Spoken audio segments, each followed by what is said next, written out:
افنان کے والد نے جو ہے آج انسداد دہشت گردی عدالت کے باہر کچھ میڈیا نمائندگان سے گفتگو کی اور یہ گفتگو ریکارڈ ہوئی. انہوں نے اس گفتگو کے اندر کچھ شکوے شکایت کیے, کچھ مظلومیت کی بات کی, کچھ تقاضا کیا اور کچھ انہوں نے یہ بات بولی کہ جناب ہم ہمدردی میں برابر کے شریک ہیں. لیکن مجھے سمجھ نہیں آ رہا, یہ واقعہ کہ کل پیش آیا تھا, اس واقعے کو گزرے 12-15 روز ہو چکے ہیں نا. آپ کے بیٹے نے جب کنفیس کر لیا کہ میں 180 کی سپیڈ پر گاڑی چلا رہا تھا, آپ کے بیٹے نے جب یہ کنفیس کر لیا کہ میں ڈرفٹنگ کرنے کا ماہر ہوں, میں روڈوں پر گاڑی کے کرتب دکھاتا ہوں اور اسی وجہ سے وہ حادثہ پیش آ گیا تھا, تو آج آپ کو میڈیا کے سامنے آ کے اس طرح کی بات کرنے کی ضرورت کیوں پیش آئی؟ میں نے آپ کو بتایا تھا کہ ان کو شامل تفتیش کیا گیا ہے. آج عدالت کے اندر جج صاحب نے بات پوچھی کہ افنان کے والد صاحب کو شامل تفتیش کیا گیا نہیں کیا گیا, تو یہ بات نکل کر سامنے آئی کہ جناب ان کی جو ضمانت ہے نا, ان کی گرفتاری کے وارنٹ جاری ہوئے تھے, انہوں نے ضمانت لے لی تھی اور اس میں 4 روز کی توسیع کی گئی ہے. اب میں آپ کو کچھ ایسی ڈیٹیلز بتاتا ہوں کہ بھائی افنان کے والد صاحب یکایک میڈیا پر. بسم اللہ الرحمن الرحیم, السلام علیکم, آپ سبھی کو خوش آمدید. میں ہوں سلمان مرزا اور آپ دیکھ رہے ہیں میرا یوٹیوب چینل اور Facebook page sum up with Salman Mirza. بہت شکریہ جناب, یہ ویڈیو دیکھنے کے لیے آپ سبھی نے وقت نکالا ہے. ویڈیو کے آغاز میں تہہ دل سے آپ سبھی کا میں شکریہ ادا کرتا ہوں, لیکن دعا ہے میری کہ آپ جہاں ہوں خیر و عافیت سے ہوں, صحت مند ہوں اور تندرست ہوں. جناب طویل عرصے بعد تقریباً 12 سے 15 روز گزر چکے ہیں اس حادثے کو جس میں رفاقت صاحب نے اپنا پورا خاندان 6 لوگ کھو دیے, جس میں ایک 4 ماہ کا بچہ بھی شامل تھا. تقریباً 12 سے 15 روز کے بعد افنان کے والد صاحب آج منظر عام پر آتے ہیں, انسداد دہشت گردی کی عدالت کے باہر میڈیا سے گفتگو کرتے ہیں, کچھ اپنی بیان کرتے ہیں, کچھ شکوے کرتے ہیں, کچھ وہ تقاضے کرتے ہیں, کچھ وہ اپنی شکوے شکایات درج کراتے ہیں. انہوں نے کہا کہ جناب میرے بچے سے یہ حادثہ ہو گیا, یہ حادثہ کسی سے بھی ہو سکتا تھا. بچے اکثر و بیشتر اپنے والدین کی مرضی کے بغیر گاڑی چلاتے ہیں یا پھر کچھ ایسے کام کر جاتے ہیں جو ان کے والدین کو نہیں پتا ہوتے. انہوں نے یہ شکوہ کیا کہ اس واقعے کے بعد 3 سے 3.5 ہزار کے جو بچے ہیں وہ گرفتار ہو چکے ہیں کیونکہ وہ کم عمری میں گاڑی چلا رہے ہیں. مجھے سمجھ نہیں آیا, مجھے آنیسٹلی آج سمجھ نہیں آیا کہ افنان کے والد صاحب جو ہیں وہ شکوہ کس سے کرنا چاہ رہے ہیں. وہ یہ کہنا چاہ رہے ہیں کہ جناب گاڑیاں چلتی رہنی چاہیے, بچے چلاتے رہیں, لوگوں کو مارتے رہیں اور کسی کو کوئی فرق نہیں پڑنا چاہیے. انہوں نے شکوہ کیا یوٹیوبر سے کہ بھائی آپ خدا کے لیے یہ خبریں جو ہے وہ پوسٹ کرنا چھوڑ دیجئے, کیونکہ اگر آپ رکیں گے تو پھر اس کے بعد تو ہم ان کی جو فیملی ہے اس سے بات کرنا شروع کریں گے. آپ کو پتا ہے کہ یہ آج رفاقت صاحب اتنے طویل عرصے کے بعد میڈیا پر کیوں آئے؟ میں آپ کو جس دن سے یہ واقعہ ہوا ہے نا اس دن سے اس کیس کے حوالے سے ہر چھوٹی بڑی خبر آپ سے شیئر کر رہا ہوں, کیونکہ ذرائع ہمارے سب جگہ موجود ہیں. میں نے آپ کو بتایا تھا کہ جناب ان کو بھی شامل تفتیش کر لیا گیا ہے اور ان کے خلاف ایویڈنس ہے, باقاعدہ ایویڈنس یہ ہے کہ انہوں نے اپنی مرضی سے, جانتے بوجھتے, اپنی منشا سے, اپنی خواہش کے مطابق انہوں نے اپنے بیٹے کو گاڑی کی چابی دی. ان کے بیٹے نے نا پرسوں ہر چیز کو ایکسیپٹ کر لی, اور یہ بات میں نہیں کہہ رہا, یہ بات پولیس رپورٹ میں کہی جا رہی ہے جو عدالت میں جمع کرائی جائے گی. جو افنان نے روتے ہوئے تمام چیزوں کو ایکسیپٹ کیا ہے, اس کے بعد آج ان کے والد صاحب میڈیا پر آئے ہیں اور میڈیا پر آ کے انہوں نے کچھ رودات اپنی بیان کی ہے اور انہوں نے کہا ہے کہ جناب بڑا مشکل وقت ہمارے ساتھ ہے, تو میں یہ درخواست کروں گا کہ جناب لوگ کم سے کم ایسی خبریں نہ بنائیں جو کہ حقیقت پر مبنی نہیں ہے. مجھے نہیں پتا کہ کون ایسے لوگ ہیں جو کہ حقیقت پر مبنی خبریں نہیں بنا رہے, لیکن میں جو آپ کو چیزیں بیان کر رہا ہوتا ہوں وہ ایک ایک کر کے تمام چیزیں سچ ثابت ہو رہی ہیں.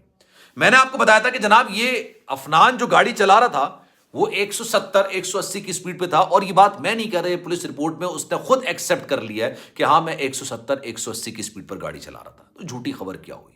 میں نے آپ کو بتایا جناب پولیس افنان کے گھر گئی ہے اور افنان کا جو گھر میں ایک CCTV کیمرہ لگا ہوا ہے, اس کیمرے کی مدد سے ان کو یہ پتا چلا کہ بھائی چابی دینے والے کوئی اور نہیں بلکہ ان کے اپنے والد صاحب تھے, وہی جو کہ آج میڈیا پر بیانات کر رہے تھے. اب آپ یہ سوچئے, اندازہ لگائیے کہ ایک گھر کے اندر 6 جنازے ایک وقت میں اٹھے ہیں, جس میں سب سے چھوٹا جنازہ جو تھا نا وہ 4 ماہ کے بچے کا تھا. مطلب یہ ہمیں بتانے کی ضرورت پڑے گی, یہ لوگوں کو بتانے کی ضرورت پڑے گی کہ آپ کو ان کی دادرسی کرنی چاہیے. آپ کو, میں نے اپنے شو کے اندر ان کو انوائٹ کرنے کی کوشش کی, میں نے کہا آپ آئیے میرے شو کے اندر ہم بات کرتے ہیں اس پر. تو انہوں نے کہا بیٹا میں بلڈ پریشر کا مریض ہوں, مجھ سے ویسی اتنی بات نہیں ہو پاتی, میرے گھر کے اندر 6 جنازے اٹھے ہیں, میں کیا بات کروں گا, تو میں معذرت خواہ ہوں. میں نے کہا کوئی بات نہیں, ان سے بات نہیں ہو پا رہی تھی. انہوں نے کہا یار میں بات نہیں کر پاؤں گا, اس لیے میں آپ کا ٹائم بھی ضائع نہیں کروں گا.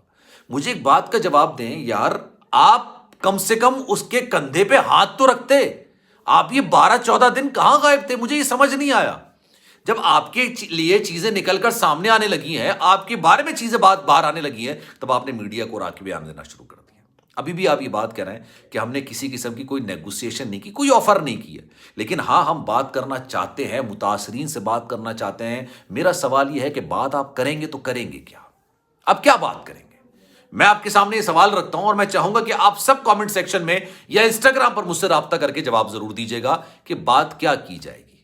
آپ کا انڈر ایج بچہ گاڑی چلا رہا تھا، ٹھیک ہے، ایک پورٹرے کرنے کی کوشش کی جا رہی کہ میں متوسط طبقے سے تعلق رکھتا ہوں، میرا ایک جو مکان ہے وہ رینٹڈ مکان ہے، میں اس میں رینٹ پہ رہ رہا ہوں، 60-70 لاکھ روپے کی گاڑی رینٹ پر رہنے والے شخص کے پاس موجود ہے۔ مجھے بڑی یہ حیرت ہوتی ہے، مطلب آج کل جو بنگلے والے لوگ ہیں شاید وہ بھی اس طرح سے افورڈ نہیں کر پاتے ہوں گے گاڑیاں 60-70 لاکھ روپے کی، لیکن خیر ایک رینٹ پہ رہنے والا شخص جو ہے وہ 60-70 لاکھ روپے کی گاڑی اون کر رہا ہے، پھر اپنے بیٹے کو چلانے کے لیے دے رہا ہے۔ چلے آپ نے لے لی، آپ کو اس کی قدر اتنی ہوتی ہے کہ لوگ کہتے ہیں کہ یار میں ایسے شخص کو نہ دوں کہ یار اللہ نہ کرے کوئی اسکریچ نہ پڑ جائے، آپ کو بڑی قریبی ہوتی ہے وہ چیز، قیمتی ہوتی ہے آپ کو وہ چیز، لیکن آپ اپنے بیٹے کو چلانے کے لیے دے رہے ہیں اور آپ کا بیٹا ڈرفٹنگ کرنے کی باتیں کر رہا ہے روڈ پر۔ میں نہیں کہہ رہا، پولیس رپورٹ میں کہی گئی بات، اس نے یہ بات بولی کہ میں آج سے نہیں طویل عرصے سے گاڑی چلا رہا ہوں اور میں ہمیشہ چلاتا ہوں 170-180 کی سپیڈ پر اور میں ڈرفٹنگ کرتا ہوں، ماہر ہوں میں اس چیز کا، اور اس دن بھی میں یہی کام کر رہا تھا جس سے میری گاڑی آؤٹ آف کنٹرول ہو گئی تھی، میں نے اس کو ڈرانے کی کوشش کی تھی۔ اب جب مار پڑی ہے، جب مار پڑنے کے بعد سچ نکل کر سامنے آیا تو سچ جیسی نکل کر سامنے آیا تو ایک جو مظلومیت کا کارڈ ہے نا وہ کھیلنے کی کوشش کی گئی ہے۔ مجھے بڑا افسوس ہوا یار یہ بات کہہ کے، مجھے یہ سن کے بڑا افسوس ہوا۔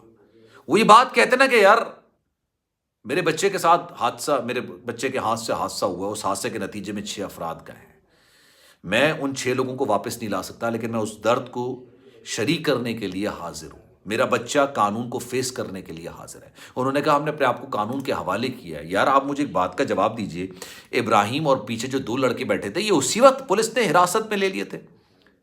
وہاں پر جو لوگ موجود تھے نا انہوں نے یہ بات بولی ہے کہ اس کو ہٹانے کی کوشش کی گئی، اس کو ہٹا کے ایک لائسنس یافتہ ڈرائیور کو سامنے لانے کی کوشش کی گئی۔ تو یہ قانون کو حوالے کرنے، اسی کو کہتے ہیں قانون کو، اپنے آپ کو قانون کے حوالے کرنا۔ مجھے بڑی آنیسٹلی حیرت ہوئی ہے یار، مجھے سمجھ نہیں آ رہا کہ میں اس پر کیا بات کروں، اس پر کیا کہوں میں۔ یہ تو ایک طریقے سے زخموں پہ نمک رکھنے کی بات ہو گئی ہے کہ آپ 10-12 دن تک کہاں غائب تھے یار؟ جس دن آپ کا بیٹا گرفتار ہوا اس کے اگلے دن آپ کو عدالت کے اندر ہونا چاہیے تھا نا۔ رفاقت صاحب یہ بات بول رہے ہیں کہ جس دن عدالت کے اندر سب سے پہلے افنان کو لایا گیا تھا اس دن جو اس کے ساتھ لوگ آئے ہوئے تھے وہ مجھ پر ہوٹنگ کر رہے تھے، مجھ پر طنز کر رہے تھے، مجھ پر الفاظ کے تیر برسا رہے تھے، اسے کنڈولنس کہتے ہیں۔